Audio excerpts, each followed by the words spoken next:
there is a tension between choosing fire-resistant plants and choosing plants that are drought-resistant, because some of the drought-resistant plants are actually quite flammable, and some of the inflammable plants are not very drought-resistant. So I would work with the people on their soil type and orientation and all the rest of it to see if I can come up with the best balance of those two factors, because they're the two things that we're sure we're going to have to worry about in the future, is fire and water. And in a fire event, there are two levels of a fire attack. The first one is plants that will burn by exposure to flame, and those you wouldn't want to plant. But then there's ones that won't burn by immediate flame exposure are things like Myoporum, the creeping Boobiella ground cover.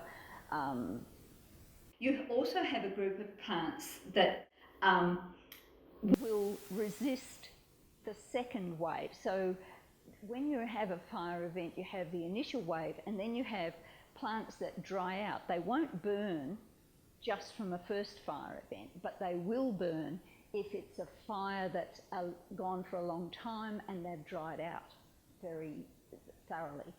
Then most plants will burn. But the way I test it, if I come across a plant and I'm not sure, I put it in the fire.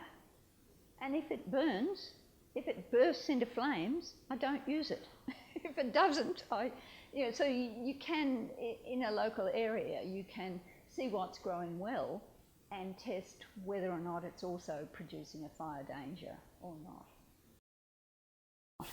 Among Australian natives, unfortunately, the flammable ones are the ones that have got a lot of volatile oil in them and not much moisture, and that are open canopy, because that lets the oxygen come through as well. So, surprise, surprise, eucalypts are not something that you would plant on very close to any house if you were trying to minimise fire risk. But people want to live in the forest, and so then you have to make do with what's there.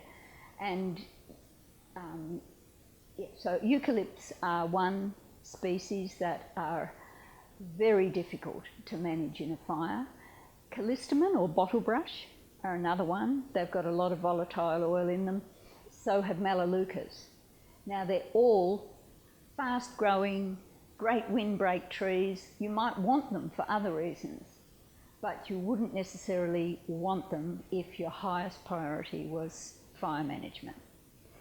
So they're the sort of general rules, not only how much oil is in the plant itself, but also, and I should say that a lot of Mediterranean climate plants have got a lot of oil in them.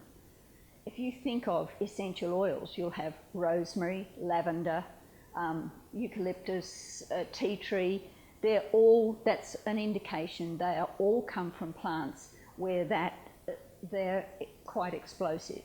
But so are pine trees and cypress trees, the native cypress. They're all quite volatile.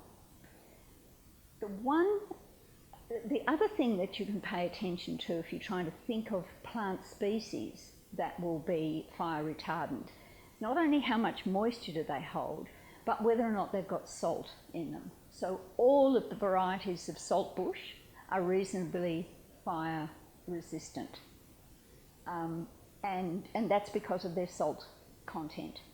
And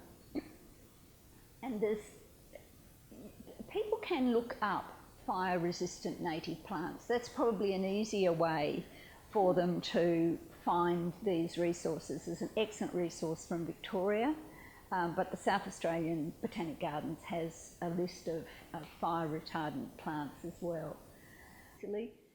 Orchards are quite fire retardant on the whole, particularly citrus. Although they do have a lot of oil in their structure, in their leaves and stems, they're quite dense and they hold a lot of moisture. So that's one sign of a reasonably resistant plant. The other plants that I should mention that are really useful are succulents.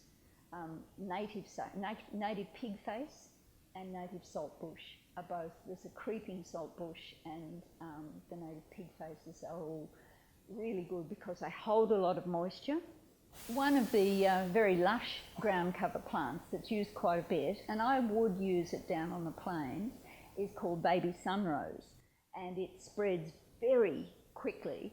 Its problem is that it will also grow over other things, so it's not good in a bushland garden. And now the recommendation from the Botanic Gardens is that we don't grow it near any place where it might escape, but it provides a carpet of bright green, succulent looking foliage, and if you're not going to walk on it, is a lovely alternative to a lawn. But you can't stop a fire with plants. You can just make the choices that are less flammable.